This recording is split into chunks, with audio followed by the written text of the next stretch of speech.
मेरे सभी बहनों, भाइयों, बेटे बेटियों, अभी पिछले दिनों की ओलावृष्टि में किसानों की फसलें तबाह और बर्बाद हो गई है। अभी मैं सरसों का खेत देख के आया हूं, ऐसा लगा जैसे हार्वेस्टर से काट दिया हो, ठूंठ भी नहीं बचे। पूरी तरह से फसल बर्बाद हुई है। मैं किसान का दर्द जानता हूं, तकलीफ पहचानता हूं। दिनों रात मेहनत और मजदूरी करके हम अपने खेत जोतते हैं,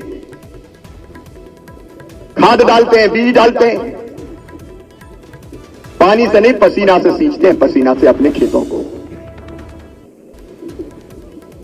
और उसके बाद अगर आई फसल बर्बाद हो जाए तो किसानों की तकलीफ और दर्द की कोई सीमा नहीं होती। लेकिन आज मैं छायन पूरे क्षेत्र से यह कहने आया हूं, कष्ट और परेशानी है, लेकिन चिंता मत करना। कोई भी गांव के हो, इस संकट के पार शिवराज आपको निकाल के ले जाएगा। ऐसी परेशानी और मुसीबत में आपका पूरा साथ देने आया हूं। अभी सर्वे का काम चल रहा है, कलेक्टर यहां है। कब तक सर्वे पूरा हो जाएगा? 3 से 4 दिन के बीच सर्वे पूरा होगा। और सर्वे कोई चोरी चोरी चुपके चुपके नहीं होगा। जनप्रतिनिधि, हमारे सांसद जी, विधायक जी, पूर्व विधायक जी, पंचायत के प्रतिनिधियों, वो सर्वे की पूरी सूची बनेगी और पूरी सूची गांव में चिपकाई जाएगी ताकि एक एक आदमी देख ले कि नुकसान कौन कौन का हुआ है। बताओ, सही बात है कि नहीं? और इसलिए सूची चिपकना जरूरी है ताकि कोई को आपत्ति अगर करनी हो तो वो आपत्ति कर दे कि मेरा नाम नहीं है। और एक बात साफ कह रहा हूं, किसानों को मुझे राहत देना है और इसलिए लिखने में भी कंजूसी नहीं होना चाहिए। नुकसान हर हालत में मुझे राहत देना है। देने वाला यहां खड़ा है, आप लिबरली नुकसान का आकलन कीजिए ताकि राहत की राशि हमारे किसानों को मिल सके। मेरे बहनों और भाइयों, हमने तय किया है कि हमारी गेहूं हो, सरसों हो, चना हो, मसूर भी है, मसूर हो, 50% से ज्यादा नुकसान पे 30,000 रुपया प्रति हेक्टेयर की दर से राहत की राशि दी जाएगी। और केवल फसल नहीं, कई जगह मुझे बताया कि पशु की मौत भी हुई है। जहां हुई है वहां की कह रहा हूं मैं।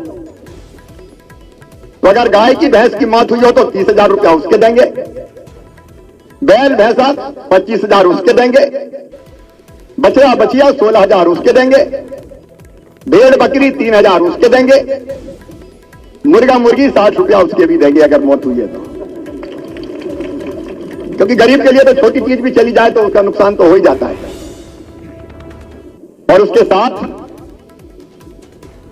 फसल बीमा योजना में इस बार परिवर्तन किया है। बहुत दिनों तक क्लेम सेटल नहीं होते, इसलिए जो नुकसान हुआ है बीमित फसल का, उसका 25% कंपनी को एडवांस में देना पड़ेगा, 75% बाद में क्लेम सेटल होने के बाद दिया जाएगा। पिछले साल के बीमा का क्लेम सेट हो गया, जनवरी के महीने में वो भी बांट दिया जाएगा।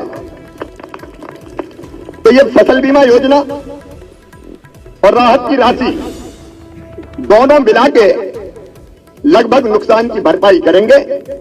और इसके साथ अभी कर्ज वसूली स्थगित होगी, अल्पकालीन ऋण बदल के मध्यमकालीन ऋण में बदल दिया जाएगा और उसके भी ब्याज जो होगा वो भी हम भरवाएंगे ताकि दिक्कत परेशानी में किसान ना आए। अभी एक गांव गया था, वहां किसान ने कहा कि बेटी की शादी थी, ऐसी परिस्थिति में बिटिया की शादी भी हम करवाएंगे। मेरे बहनों और भाइयों, तकलीफ और परेशानी मैं समझ सकता हूं, आपका दर्द मैं जान सकता हूं, लेकिन इस तकलीफ से आपको निकाल के ले जाना ये मेरा धर्म है, मेरा कर्तव्य है, मेरी ड्यूटी है। और भारतीय जनता पार्टी की सरकार ये ड्यूटी निभाएगी। आपको अधूरी में नहीं छोड़ेंगे मेरे बहनों और भाइयों, आपको इस परेशानी से निकाल के ले जाएंगे। इसलिए मैं यहां देखने आया हूं और अलग से भी आवेदन देने की कोई जरूरत नहीं है। क्योंकि सर्वे एक एक गांव का होगा, सर्वे एक एक गांव का होगा। तो कोई दरखास्त दे तो ही सर्वे होगा ऐसा नहीं हो। मैंने कहा कि लिस्ट भी पूरी चिपकाएंगे, पूरी लिस्ट चिपका के कोई अगर वंचित रहेगा तो वो फिर बता दे तो फिर करेंगे, कोई चिंता की बात नहीं है। अपने ही मुख्यमंत्री का है, वो परेशान होना है, इसलिए उसमें अलग से भी आवेदन जाने की जरूरत नहीं है। एक शिकायत मुझे मिली है भाई राशन की, मैं साफ कह रहा हूं, गरीब का राशन जिसने खाया है किसी भी कीमत पे नहीं छोड़ूंगा, किसी भी कीमत पे नहीं छोड़ूंगा। यहां की दुकान भी चेक करो, कोई दुकान नहीं छोड़ेंगे। ये काला पीठ या कौन सी जगह थी, काली पीठ, गिरफ्तारी हो जाए और देखो ऐसे लोग कौन कौन है। ये देखने की जवाबदारी किसकी थी कि राशन ठीक से बटे।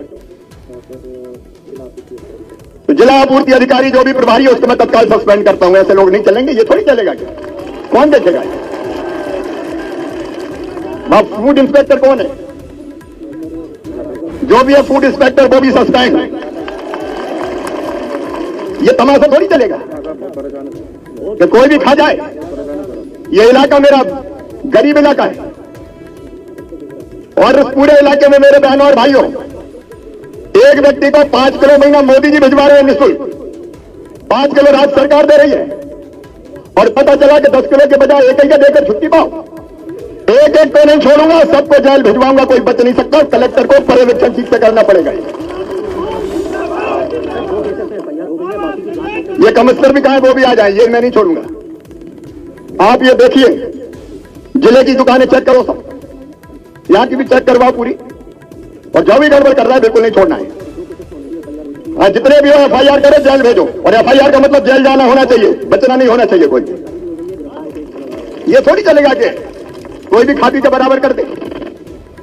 बेईमानों को नहीं छोड़ूंगा किसी भी कीमत में। और ये सारी दुकानों का, राजगढ़ जिले की सारी दुकानों का आपको चेक करवाइए, कमिश्नर पर्यवेक्षण करे, कलेक्टर करवाए, और ट्रांसपेरेंटली ठीक से बटना चाहिए, इसकी सुनिश्चित व्यवस्था करो।